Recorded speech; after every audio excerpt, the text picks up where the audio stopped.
Bonjour à tous, c'est Elodie sur Champ TV. Comme tous les jeudis soirs, c'est notre rubrique emploi. Aujourd'hui, focus sur les hard skills et les soft skills. Qu'est-ce que c'est? Vous allez me dire hard skills, hard, compétences en gros techniques. Ça veut dire les compétences que vous avez acquis grâce à votre formation et votre expérience professionnelle.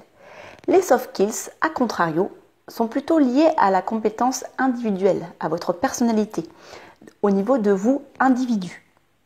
Aujourd'hui, il faut savoir, dans un monde économique en plein mouvement, en pleine digitalisation, les soft skills sont de plus en plus utilisés lors des recrutements.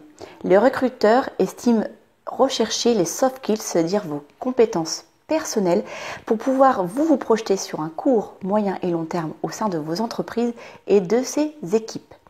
Donc l'idée, d'après l'étude qui a été démontrée par Cadre Emploi et Michael Page en juin dernier, 62% des entreprises estiment vouloir recruter à partir des soft skills.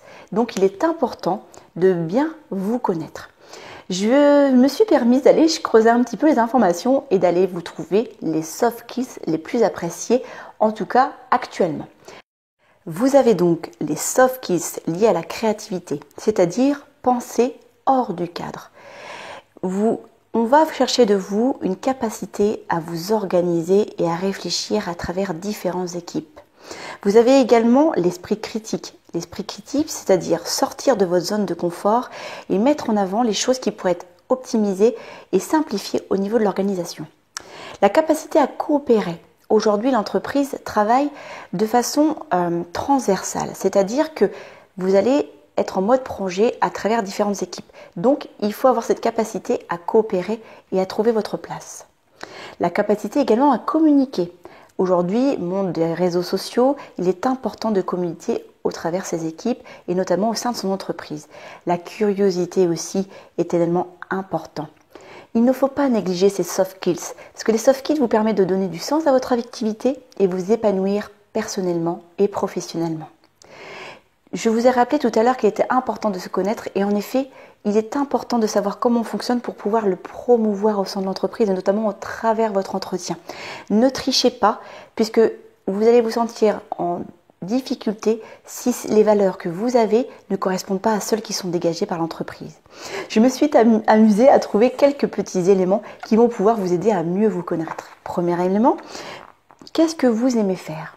Il est important de savoir ce que vous aimez et que vous faites de manière très spontanée sans y réfléchir. Deuxième question, qu'est-ce qui est fait de façon très facile, de façon très évidente?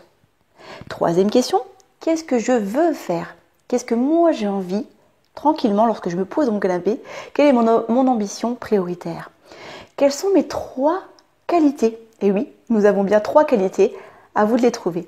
Et enfin, qu'est-ce qu'on me confie de manière très spontanée, très facile, au sein de votre activité ou même dans votre famille? Confrontez bien ces 5 questions.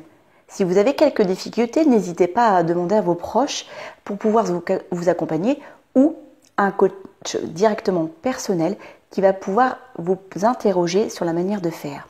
Je vous mettrai un lien d'un coach que je connais sur Reims qui pourra peut-être vous aiguiller pour pouvoir trouver votre personnalité.